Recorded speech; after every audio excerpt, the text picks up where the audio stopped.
जय जगन्नाथ पिला माने समस्त को स्वागत जनाउछि। आज वीडियो रे सप्तम श्रेणी नुआ विज्ञान बहिर प्रथम अध्याय चिर विकासशील विज्ञान जगत। चिर विकासशील, चिर अर्थात सर्वदा, विकासशील के ना हमर विज्ञान जगत। सर्वदा विज्ञान विकासशील बा विकास दिगरे अग्रगति करूछि ना नै पिला माने, तो निश्चित भाव में करुच्ची। मनुष्य आज विज्ञान बल बलियान होबार बसी, सारा विश्व आज कौन विज्ञान जय यात्रा करने को लगी। तेणु सर्वदा कौन करे आमको नुआ तथ्य नुआ सब नुआ नुआ कौन उद्भावन आविष्कार विषय कौन करें तथ्य प्रदान करें कि एई आम विज्ञान जगत। तेणु कह जाए चिर विकासशील विज्ञान जगत। बहुत सुंदर चैप्टर टी यहाँ पढ़ा। ए कौन सब विषय वस्तु देती आलोचना करवा, ता सहित ए प्रश्न उत्तर गुड़िक आलोचना करवा। बुझीपार आग को बढ़िया।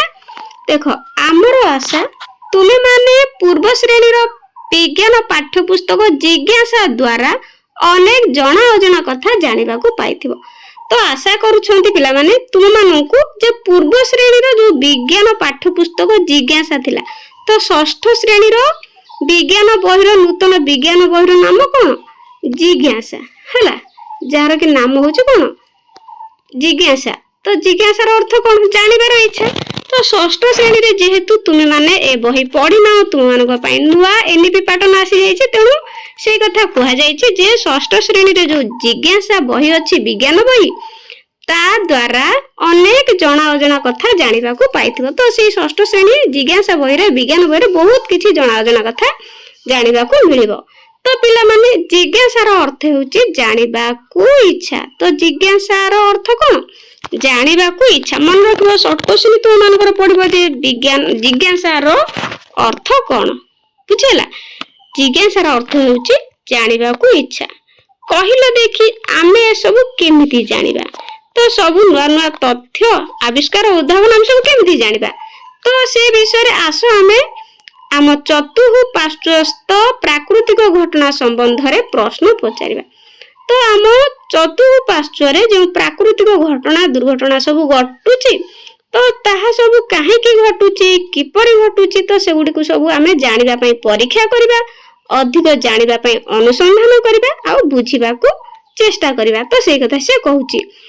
तो कौन आम चतुर्पार्श्व रे जहाँ सब प्राकृतिक घटना संबंध रे प्राकृतिक घटना सब घटी जाउची, तो से घटना संबंध रे प्रश्न पचारिबा, परीक्षा करिबा, अधिका जानिबा पई अनुसंधान करिबा और बुझिबा को चेष्टा करिबा। बुझि पारलो।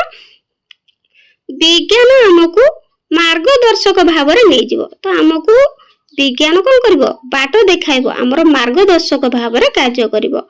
छोटरू बड़ आड़कू पाखरू दूरकू परमाणु ठारू सूर्य और छोटिया कोषरू नील तिमी पर्यंत कौन कर हमको विज्ञान बाट देखा। छोटरू बड़ को पाखरू बहुत दूर को नहीं जाव, परमाणु ठारू सूर्य पर्यंत है, छोटिया कोषरू छोट छोट जीव ठारू नील बड़ नील तिमी पर्यंत हमको किए नहीं जीव ना विज्ञान नहीं जीव। आमे आम चतुःपार्श्वर पदार्थ विषय परीक्षा करिथाउ किंबा भूमध्य जलर प्रवाह कथा आलोचना करू। तो आम कौन करू छोटिया जेतेबेले कौन करू आमे चतुःपार्श्वर विज्ञान विषय परीक्षा करू। छोट छोट भाव में कौन प्रथम परीक्षा करबा ना नहीं, ता सहित आ कौन करथा भूमध्य जलर प्रवाह कथा मध्य आलोचना करू। किंतु एही विज्ञान बहिर समस्त तथ्यर आलोचना परे एक दुसाहसिक पदक्षेप आम चिंताधारा को आह्वान करिवो, अर्थात निमंत्रण करिवो हैला बा डाकिवो हैला। तो नूतन ज्ञानर विस्तारण सह जने दक्ष अनुसंधानकारी सृष्टि हेबे। तो नूतन ज्ञान सब जानिबा को मिलिबो एवं जने दक्ष अनुसंधानकारी भाव रे सृष्टि हेबे एवं निज पई आवश्यक पदार्थ जे निज पई कोन सब आवश्यक पदार्थ आविष्कार बा उद्भावन करि पारिबे। तो आविष्कार उद्भावन कोन करि पारिबे पिला माने आविष्कार कोन उद्भावन कोन ताहा आगे प्रथमे जानिबा। आविष्कार हेउछि पिला माने देखो जेउ जिनिस प्रकृति रे पूर्वरु थिला, हम प्राकृतिक परिवेश रे पूर्वरु रहिछि बा थिला, किंतु केही से विषय रे जानि नथिले, ताहाकू खोजी बाहर करने को आविष्कार कहुए। तो जो जिनिस प्रकृति कौन प्राकृतिक अवस्था पूर्वर थिला आमर से गुड़िक प्राकृतिक तो किंतु केही से विषय जानी नथिले ताहाकू खोजी बाहर करने को आविष्कार बा डिस्कवरी कहुए। बुझी पारिलो जेमती को उदाहरण देखो माध्याकर्षण शक्ति। तो माध्याकर्षण शक्ति पूर्वर थिला ना नहीं किंतु के जानी नथिले एहा पृथ्वी रे सब बेले थिला किंतु आइजाक न्यूटन एहा को खोजी बाहर करथिले। तो माध्याकर्षण शक्ति के बाहर करथिले आइजाक न्यूटन। बुझी पारिलो आविष्कार से भली आ गोटे उदाहरण देखो अमेरिका महादेश पूर्वर एहा थिला ना नहीं किंतु कोलंबस एहार संधान पाइथिले हैला। ए भली भाबरे कोन करे मन रखिबो आविष्कार कोन तापरे उद्भावन कोन जानिबा जाहाकू कि इंग्लिश रे इन्वेंशन कहा जाय हैला। जेउ जिनिस पृथ्वी रे नथिला तो आम पृथ्वी रे कोन से जिनिस टोटाली नथिला किंतु हमर मनीष कोन निजर बुद्धि ज्ञान कौशल प्रयोग करी एक संपूर्ण नुआ जिनिस तैयारी कले ताहाकू उद्भावन कहा जाय। उद्भावन काहाकू कहा जाय ना टोटाली आम पृथ्वी रे किछि नथिला किंतु मनीष कौन करछि निजर बुद्धि विवेक कौशल प्रयोग करी से जिनिस सब तैयारी करिछि तो ताहाकू कहा जाय उद्भावन बा इन्वेंशन। उदाहरण जेमति कि विद्युत बल्ब एहा प्रकृति रे नथिला। विद्युत बल्ब पूर्वर थिला कि आमे लंठन चिमिनी हैला डिबी इत्यादि रे कोन करथले पाठ पढुथले व्यवहार करथले से गुडी कर किंतु बल्ब हमर मनीष कोन कला नूतन ज्ञान कौशल बुद्धि खटई किनी जल रु कोन कला जल और कोयला रु विद्युत बल्ब कोन विद्युत उत्पादन कला जहा फल रे कि विद्युत बल्ब जलिला। एहा प्रकृति रे नथिला थॉमस अल्वा एडिसन। तो एहा को किए करथिले एहा को करथिले थॉमस अल्वा एडिसन हैला। एहा को कोन करथिले उद्भावन करथिले। बुझि पालो उद्भावन कोन आविष्कार कोन ए दुईटी को भलो भाबरे मन रखिबो आगु को बढ़िया। बुझि पारिलो एभली विस्मयकर पथरे चलिबा आगरु किछि समय दे एई बहिर विशेषत्व गुड़िक अनुध्यान कर। बहिर पृष्ठा गुड़िक देख से गुड़िक रंग बेरंग प्रजापतिर चुलबुली डेणा हैला डेणा हल्ला ओ कागज उड़ा जहाजर अंका बंका गति भली अनुभव हैला। तापरे शिक्षार अग्रगति आकाश छुई हेबो जेतेबेले जिज्ञासा तार मंग धरिबो। तुमे जानिछ कि सरल रास्ता मध्य कागज उड़ा जहाज भली वैज्ञानिक अनुसंधानर प्रेरणा जोगाई थाए। सब बेले वैज्ञानिक अनुसंधानर प्रेरणा जोगाई थाए कि विज्ञान। तो पक्षी डेणार उड़ाण ही उड़ा जहाज तैयारी रे सहाय्य करिछि। तो पक्षी डेणार जो उड़ीबाटा हैला तो से कोन करछि ना उड़ा जहाज तैयारी रे सहाय्य करिछि हैला। तो छोटरू बड़ सृष्टि हेबार सहाय्य करिछि। उड़ीबार स्वप्न मध्य सरल पर्यवेक्षण और परीक्षण रो ही आरंभ होइथिला। जदि तुमे जिज्ञासार पृष्ठा लेउटाइबो तुमे चिंताधारा मध्य पक्षी परि उड़ीबा को लागिबो और नूतन अनुसंधान विस्मयकर अन्वेषण आदि को ने आकाश रे पहुंचाई देबो।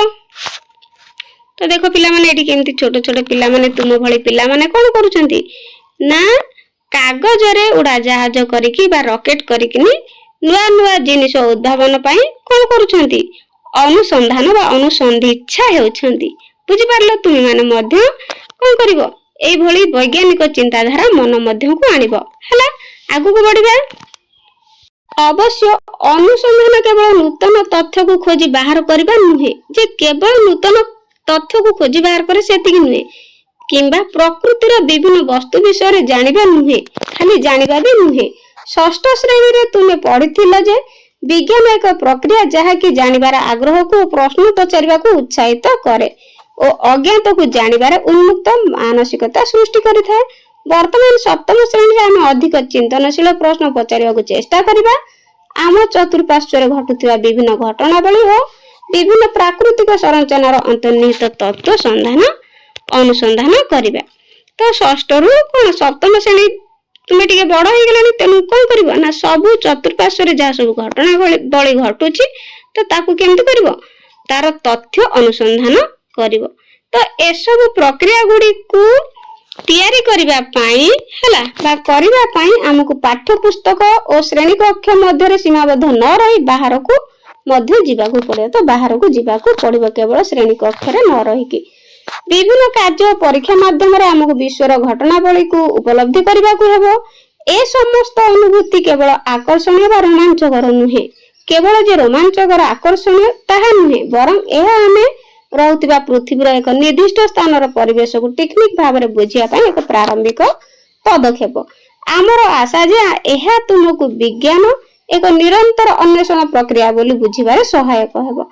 जने किशोर विज्ञान अनुसंधानी भाव में तुमे अनुभव करिबो जे मनुष्यर कार्य गुड़िक प्राकृतिक जगत सह किपरि जड़ित है ओतःप्रोत भाव जड़ित एवं समाज सह किपरि संपृक्त आमर विश्वास जे आम परिवेश आह्वान गुड़िक सह परिचय करबा ओ पोषणीय विश्व सृष्टि करिबारे विज्ञानर भूमिका सहायक हेबो बोली तुमे हृदयंगम करि परिबो। आस वर्तमान आमे पाठ्यपुस्तक भितर को जिबा।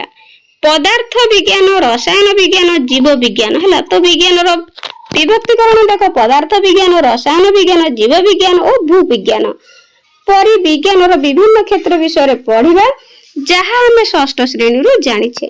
सेगुड़िक भिन्न भिन्न अध्याय वर्णित किंतु सेमाने परस्पर सह निबिड़ भावे संपर्कित। तो पूर्व वीडियो से कहूची षष्ठ श्रेणी रे विज्ञान जेमति कि पदार्थ विज्ञान, रसायन विज्ञान, भू विज्ञान है जीव विज्ञान विषय कौन करछे तो पढ़िया पई सेथे अछि। तो तेणु तुमे जे तुम पढ़ी न तेणु सेथिरे आ टिके कोन घटिबो ना सेथिरे सब वर्णित करा जायछि जेमति कि रसायन विज्ञान, पदार्थ विज्ञान, जीव विज्ञान, भू विज्ञान। तो सेगुड़िक भिन्न भिन्न अध्याय रे वर्णित होईछि हला षष्ठ श्रेणी रे जिज्ञासा बही रे किंतु सेमाने परस्पर सह निबिड़ भावे संपर्कित जहाँ हमको अनेक क्षेत्र रे अन्वेषण करबा को प्रेरणा देबो किंबा अन्य क्षेत्र रे प्रश्न पचारिबा को सुयोग देबो। तो विज्ञान सबले कोन करबो ना प्रश्न पचारिबा को कोन करबो आग्रह सृष्टि कराय थाए। आसो यथाशीघ्र पाठ्यपुस्तक भितर को जीवा। आमे हम चतुर्पार्श्वर पदार्थ गुड़िकर विभिन्न गुण और धर्म प्रत्यक्ष भावे अनुभव करुथिले से संबंध रे प्रश्न केबे पचारुना। से परिकी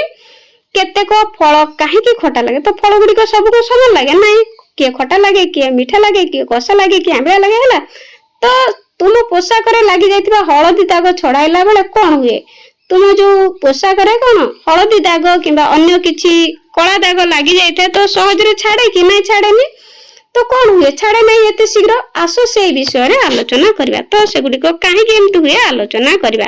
तो देख एठी किछि फल देछि, फल रे देख थिबा अम्ल अंश है खाद्य रे थिबा अम्ल अंश जेमति कि कमला रे कोन साइट्रिक अम्ल रहिछि ना नहीं सेमति एटा होछि कोन अम्ल ना नहीं तो कोन एथिरे अछि आस्कर्बिक अम्ल अछि सेमति टाटारिक अम्ल अछि कोथरे आंबो रे। तो टमाटर अछि रे कोन साइट्रिक ओ ऑक्सैलिक अम्ल रहिछि कोथरे टमाटर रे। तो चित्र देखो पोशाक रे दाग छड़ाइबा कोन संभव तो पिला माने पोशाक रे एते शीघ्र कोन दाग छड़ाई पारो कि छड़ाई पारो ना बहुत कोन डिटर्जेंट आ ब्लीचिंग तो अलगा साबुन हेरिका इत्यादि कोन छड़ेला परे भी दाग छाड़े नाही। आमे कोन करू के लेंबू मध्ये छड़ाई कि दाग छड़ाइबा को चेष्टा करू फल रे संपूर्ण भाव रे भी दाग छाड़े नाही किछि रहि जाय था ना नहीं। तेणु से कथा कहूँ पोशाक रे दाग लगाइबा छड़ाइबा कौन तो पोशाक रे जदि कौन दाग लगी जाइछि तो छड़ाइबा कौन एते सहज संभव। तापर देखो कहूँ आसो आमे ता परे किछि बैटरी बल्ब और तार को नहीं एक खेल कौन करबा खेलिबा। तो किछि तार बैटरी बल्ब नहीं कि कौन खेल खेलिया पई कहिछि। तो ओ पदार्थर अन्य धर्म गुडी को बाहर करबा गोटे बल्ब जालिबा पई केउ केउ प्रकार पदार्थ आवश्यक ताहा एहा परे गुण गुड़िक नहीं पदार्थर श्रेणी विभाग करि परिबा एवं धातु अधातु दुनिया प्रवेश करिबा। आम अभिज्ञतारु आमे जानिछे जे टॉर्च बैटरी किछि दिन पर काम करे नै टॉर्च बैटरी काम करे कि सब दिन नै करेनी एवं एहा पुनी बाहर व्यवहार करिवे नै। अनुसंधान करिबा जे आम चतुर्पार्श्व जे परिवर्तन हेउछि बा घटुछि सेथुरु केतोटी प्रत्यावर्ती और केतोटी अप्रत्यावर्ती होई पारे। तो देखो ये केमती पिला माने सब कोन सुंदर चित्र देखो केमती सब परीक्षा निरीक्षा करूचंती। तापर देखो मोमबत्तीर जलन समय रे घटुतिबा परिवर्तन देखो केमती मोमबत्ती जळथिबार तुम लक्ष्य करछ ना नहीं तार परिवर्तन घटे ना नहीं तो हला। तो पिला माने एठी कोन कहउचंती परीक्षा करचंती मोमबत्ती को जाळे की हला। तापर देखो बैटरी रो दक्षता सरी जीव बरफ जल रे तरल जीवा फल पाची जीवा और पत्थर गुंड होई गोड़ी होई जीवा। तो एगुलो बैटरी रो क्षमता सरी गले से ସରିଯାଏ, ତା ଦକ୍ଷତାଟା ସରିଗଲା, ତା କ୍ଷମତାଟା। ସେଇଭଳି ବରଫ ଜଳରେ ପକେଇଦେଲେ କଣ ତରଳି ଯାଏ ନା ନାଇଁ, ଫଳ ପାଚି ଯାଏ ନା ନାଇଁ, ତ ପଥର ମଧ୍ୟ ଛୋଟ ଛୋଟ ଗୁଣ୍ଡ ହେଇଯାଏ, ଗୋଢି ହେଇଯାଏ। ଏସବୁ କି ପ୍ରକାରର ପରିବର୍ତ୍ତନ? ତ ଏସବୁ କି ପ୍ରକାର ପରିବର୍ତ୍ତନ ଆମେ ଜାଣିବା। କେତେକ କ୍ଷେତ୍ରରେ ଉତ୍ତାପ ଯୋଗୁ ଏହି ପରିବର୍ତ୍ତନ ହୁଏ ବା ଶୀଘ୍ର ହୁଏ। ଗୋଟିଏ କାଚ ଗ୍ଲାସରେ ବରଫ ତରଳିବା ହେଉ ବା ହିମବାହ ହେଉ, ଉତ୍ତାପ କିପରି ପ୍ରବାହିତ ହୋଇଥାଏ ଆସ ଦେଖିବା। ଜଳ ଅବଶ୍ୟ ସବୁଠାରେ ଥାଏ ଓ ସୂର୍ଯ୍ୟଙ୍କ ଉତ୍ତାପରେ ମଧ୍ୟ ଥାଏ ନା ନାଇଁ ଜଳ। ତ ଏହା ସମୁଦ୍ରରୁ ବାଷ୍ପୀଭୂତ ହୁଏ ଓ ପୃଷ୍ଟି ଆକାରରେ ଫେରି ଆସେ ଏବଂ ପୃଥିବୀରେ ପ୍ରବେଶ କରେ ବା ବହୁ ଦୂରକୁ ପ୍ରବାହିତ ହୁଏ। ଦେଖ, ଇଏ ହଉଛି ଜଳର କଣ ଗୋଟେ ଜଳଚକ୍ର ପ୍ରକୃତିରେ, ଜଳଚକ୍ରର ଏହା ହେଉଛି ଗୋଟେ ଚିତ୍ର, ବୁଝିପାରିଲ।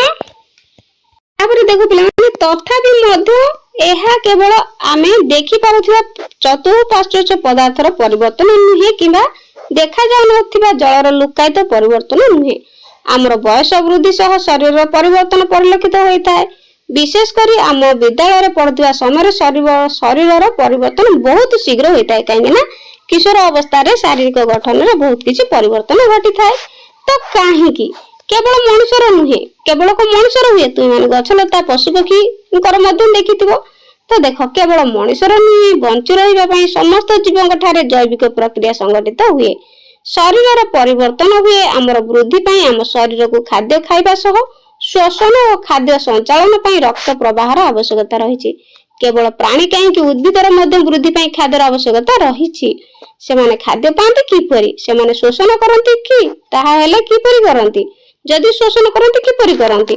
ତ ସମୟ ଚକ୍ରରେ ଏ ପୃଥିବୀରେ ଜୀବର ସୃଷ୍ଟି ହେଲା ପରେ ଏହା କିପରି ଯତ୍ନର ସହ ସନ୍ତୁଳିତ ହୋଇ ରହିବ ସେ କଥା ଚିନ୍ତା କରାଯାଉଥିଲା। କିନ୍ତୁ ସମୟ କାହିଁ? କାନ୍ଥର ଘଣ୍ଟା କିମ୍ବା ହାତ ଘଣ୍ଟା ଆମକୁ ସମୟ କହୁଛି ଏବଂ ଏହା କିପରି ଅପସରି ଯାଉଛି ତାକୁ ସୂଚିତ କର। ରାତି ପାଇଲା ପରେ ସକାଳେ ଆମେ ବିଦ୍ୟାଳୟ ଯିବା ଠାରୁ ଆରମ୍ଭ କରି ରାତିରେ ଶୋଇଲା ପର୍ଯ୍ୟନ୍ତ ସମୟ କିପରି ଅତିବାହିତ ହୁଏ ତାହା ଜାଣିପାରୁଛୁ କି? କେତେ ଶୀଘ୍ର ଏସବୁ ହେଇଯାଉଛି। ବିଦ୍ୟୁତ ଘଣ୍ଟା ଓ ଡିଜିଟାଲ ଘଣ୍ଟା ଆସିବା ବହୁ ପୂର୍ବରୁ ସୂର୍ଯ୍ୟ କିରଣକୁ ପର୍ଯ୍ୟବେକ୍ଷଣ କରି ତାର ଛାଇ ଅନୁସାରେ ସମୟ ନିର୍ଦ୍ଦିଷ୍ଟ କରେ। ତ ପୂର୍ବ କାଳରେ କଣ କରୁଥିଲେ ନା, ସୂର୍ଯ୍ୟଙ୍କର କିରଣକୁ ଦେଖିକି ସମୟ ନିର୍ଦ୍ଧାରଣ କରାଯାଉଥିଲା, ତାର ଛାଇକୁ ଦେଖି, ହେଲା। ତାପରେ ଦେଖ, ଆଲୋକ ଓ ତାର ଛାୟା କେବଳ ସମୟ ଦେଖିବା କିମ୍ବା କଣ୍ଢେଇ ଖେଳିବା ପାଇଁ ଉଦ୍ଦିଷ୍ଟ ନୁହେଁ। ପ୍ରକୃତରେ ଆଲୋକ ଆମକୁ ଦେଖିବାରେ ସାହାଯ୍ୟ କରେ। ଆଲୋକର ଉତ୍ପତ୍ତି ପାଇଁ ଆମେ ବହୁବିଧ ବ୍ୟବସ୍ଥା କରିଛେ। ସୂର୍ଯ୍ୟଙ୍କ ଅନୁପସ୍ଥିତିରେ ମଧ୍ୟ ଆମେ କଣ ବହି ପଢି ପାରୁଛୁ। ତ ପଢି ପାରୁଛୁ ନା ନାଇଁ? ଆଲୋକର ପ୍ରକୃତି ଉପରେ ପ୍ରଶ୍ନ ପଚାରି ଆମେ ଆମର ବିଶ୍ୱ ବିଷୟରେ ପୁଙ୍ଖାନୁପୁଙ୍ଖ ବୁଝିପାରୁଛେ।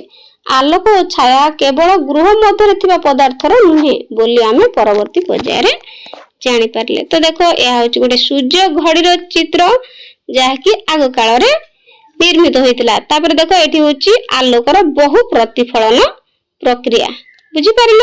ଆଗକୁ ଯିବା।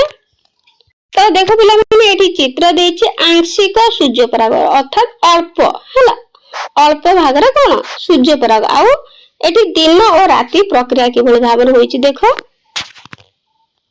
ଏପରିକି ପୃଥିବୀ ଓ ଚନ୍ଦ୍ର ଛାୟା ସୃଷ୍ଟି କରିପାରନ୍ତି। ଏହା ଚନ୍ଦ୍ରଗ୍ରହଣ ଓ ସୂର୍ଯ୍ୟପରାଗ ଠାରୁ ସ୍ପଷ୍ଟ ଜାଣି ହୁଏ। ଅବଶ୍ୟ ପୃଥିବୀର ଦିନ ଓ ରାତି ସୂର୍ଯ୍ୟଙ୍କ ଠାରୁ ଆସୁଥିବା ଆଲୋକ ଉପରେ ନିର୍ଭର କରେ। ଏସବୁ ବୁଝିବା ପାଇଁ ପୃଥିବୀ ନିଜ ଅକ୍ଷ ଚାରିପଟେ କିପରି ଗତି କରୁଛି, ସେହିପରି ଚନ୍ଦ୍ର କିପରି ପୃଥିବୀ ଚାରିପଟେ, ପୃଥିବୀ କିପରି ସୂର୍ଯ୍ୟ ଚାରିପଟେ ଘୁରୁଛି, ସେସବୁ ଜାଣିବା ଆବଶ୍ୟକ। ତ ପିଲାମାନେ, ଏସବୁ ବୁଝିବା କଣ ନା, ପୃଥିବୀ ନିଜ ଅକ୍ଷ ଚାରିପଟେ କିପରି ଗତି କରୁଛି। ତ ପୃଥିବୀ ନିଜ ଅକ୍ଷ ଚାରିପଟେ ବୁଲେ ସବୁବେଳେ। ତ ସେହିପରି ଚନ୍ଦ୍ର କିମ୍ବା ପୃଥିବୀ, ହେଲା, କଣ କରେ? ଚନ୍ଦ୍ର କିପରି ପୃଥିବୀ ଚାରିପଟେ ଓ ପୃଥିବୀ କିପରି ସୂର୍ଯ୍ୟ ଚାରିପଟେ, ପୃଥିବୀ ସୂର୍ଯ୍ୟଙ୍କ ଚାରିପଟେ ଘୁରୁଛି ତାହା ଜାଣିବା ଆବଶ୍ୟକ। ଆମ ସୁନ୍ଦର ପୃଥିବୀରେ ଏହାର ପ୍ରଭାବ ଜୀବ ଉପରେ କେମିତି ପଡେ ଜାଣିବା ଦରକାର। ଏହି ସମସ୍ତ ତଥ୍ୟ ଯଦି ତୁମ ମନରେ ଆନ୍ଦୋଳିତ ହେଉଛି ତାହେଲେ ଚିନ୍ତା କର, ଆମର ଅଦ୍ଭୁତ ପୃଥିବୀର ବିସ୍ମୟକର ଘଟଣା ଗୁଡ଼ିକୁ ମଣିଷକୁ ଆଶ୍ଚର୍ଯ୍ୟ କରୁନାହିଁ କାହିଁକି? ତାପରେ ଦେଖ, ପରବର୍ତ୍ତୀ ଅଧ୍ୟାୟ ଗୁଡିକରେ ଯାହା ଅନୁସରଣ କରିବା ସେଥିରେ ସରଳ ପର୍ଯ୍ୟବେକ୍ଷଣ ଓ କୌତୁକିଆ ପରୀକ୍ଷା ସବୁ ରହିବ, ଯାହାକି ए संपर्कित विषय बुझिया पई यत्नर सह गभीर निरंतर आवश्यकता रही। प्रत्येक अध्याय तुमे जानिथिबा तथ्य उपर आधारित एवं तुमको प्रश्न पचारिबा को उत्साहित करिवो। तुमे अनुसंधानी मनोभाव द्वारा परीक्षा करिवो एवं निजे वैज्ञानिक भली चिंता करिवो। तुमे देखिबो जे केतेक परीक्षा रे तुमे आसान रूप फलाफल घटु नाही। एहा तुमको आहुरी अधिक प्रश्न पचारिबा को परीक्षा कराइबा को कोन करिवो करिया पई प्रेरित करिवो। देखो क्षीर मिशा जल रे लेजर बीम रो परीक्षा किभली भाबरे करा जाउछि देखि पारछो लेजर लाइट पड़ी किनी। तापर देखो पिला माने आनंददायक अनुसंधान निम्न रे का थिबा उत्तर पई प्रश्न तयारी करबा हला। एठारे तुमको पई कार्य पळे आसिला हम कोन करिया ना जो उत्तर देछि ताको प्रश्न हम तार बाहर करबा। तो देखो विद्यालय रे किबा परीक्षा रे उत्तर करबा तुमको साधारणतः प्रश्न दिया जाय ना नहीं। एबे आसो एहार विपरीत प्रक्रिया अवलंबन करबा। तो हमको साधारणतः प्रश्न देइ थाए हम उत्तर करू किंतु एटी विपरीत प्रक्रिया करिया पई कहूची कोन ना देखो जणे वैज्ञानिक भली चिंता करबा को हेले आग्रह उद्दीपक प्रश्न करबा मध्य सम भाव रे गुरुत्वपूर्ण। बड़ बड़ वैज्ञानिक माने केवल प्रश्न रो उत्तर कहते नहीं बेले बेले विस्मयकर प्रश्न मध्य करिथांती। मने पका पूर्व श्रेणी रे आमे कहिथिलु जणे ज्ञानी व्यक्ति हेबा पई तुमको सब बेले काहे कि ओ किपरि समस्त घटना घटुची बोली प्रश्न पचारि ताहार उत्तर खोजिबा को पड़िबो। तो सब बेले प्रश्न मन रे आसीबा दरकार। तेणु तळे दिया जायतिबा उत्तर गुडी को देखो तुमर कार्य हेउची एही भली आग्रही सृजनशील और कौतुकिया प्रश्न किंबा परिस्थिति सृष्टि करिबो जहा द्वारा उत्तर आपे मिलि जिवो हला। तो प्रश्न केते भूल होई न पारे प्रश्न केबे भी भूल होई न पारे सेथि भाई तुमर कल्पना बा चिंताधारा को व्यापक करो। सेमिति परिस्थिति तुम पक्षरे सुपरिचित न होई पारे तो सेथि पई तुमको एक उदाहरण दिया जायछि। मन कर उत्तर अछि केवल एहा को अधा कर। तो उत्तर अछि कोन अधा कर एही उत्तर निमित्त कोन सब संभाव्य प्रश्न होई पारे। तो उदाहरण स्वरूप प्रश्न होई पारे जे किपरि एक केक को समान भाव रे बांटी पारिबा। मो पई एही प्रबंधटी बहुत लंबा बा मु एहा को लफापाटी कोन भीतर रखि पारिबी नाही एते लंबा गीतर नाचि पारिबी नाही। तो एमति सब प्रश्न होई पारिबो ना नाही। तेणु ए समस्त प्रश्नर चिंताधारा प्रत्येक भिन्न भिन्न किंतु उत्तर गोटे। तो प्रश्न विभिन्न प्रकार हेई पारे भिन्न भिन्न प्रकार हेई पारे किंतु उत्तर गोटे। तो देखो एठी किछि प्रश्न गुडिकर उत्तर देछि आमे प्रश्न पचारिबा बा प्रश्न करिबा। तो देखो तेणु आसो देखिबा तुमे माने की प्रकार सृजनशील प्रश्न पचारि पारिबो। तो एठी तुम मानक बुद्धि परीक्षा पई प्रश्न पचारिबा को कहिछि। तो पिला माने एठी उत्तर अछि अल्प किछि क्षीर मिसाओ। तो अल्प किछि क्षीर मिसाओ तो एथि पई प्रश्न कोन होई पारे। तो मन कर पिला माने खीरी बसिछि हैला तो फुटुछि तेनु खीर रे कोन किछि क्षीर मिसाया को पड़े ना नाही। तेनु तुमे माने एठी कोन करिवो खीर रे केमति केते परिमाण रो बा किछि क्षीर कोन मिसाया पई तुमे माने कोन करि परिबो प्रश्न करि परिबो हैला। किबा नले चा बसिछि तो चा रे किछि क्षीर मिसाया पई कोन होइछि तुमे प्रश्न करि परिबो। तो एठी प्रश्न मध्यम करि परिबो कोन खीरीटी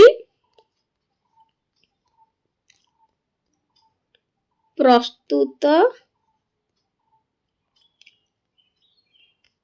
करिबा पई कोन आवश्यक एमिति मध्य कोन प्रश्न तुमे माने करि परिबो हैला। तो प्रश्न सबले भिन्न भिन्न हेई परिबो। जदि चा कथा लिखिलो तो चा रे कोन चा बसिछि अल्प क्षीर मिसाओ एभଳି मध्य कहि परिबो बुझि परिलो। तापर देखो पिला माने एठी उत्तर अछि कारण बिलेईर दांत गुडी को बंका। तो बिलेईर दांत गुडी को बंका एहार कारण कोन हेई पारे। तो तुम माने एठी प्रश्न करि परिबो जे बिलेई किपरि माछ को सहजरे नै पारुछि हैला। बिलेई किपरि सहजरे माछ को नै पारुछि बा तुमे माने एठी एमिति प्रश्न पचारि बारिबो जे बिलेई केमती ता छुआ को अति सहजरे कोन करूछि ता दांत रे नै पारुछि कारण ता दांत होछि बिलेईर बंका बुझि पारिलो। तापर देख तो ये देख पिला माने उत्तर देछि भयभीत हुंतु नाही मो पाखरे गामुछा अछि।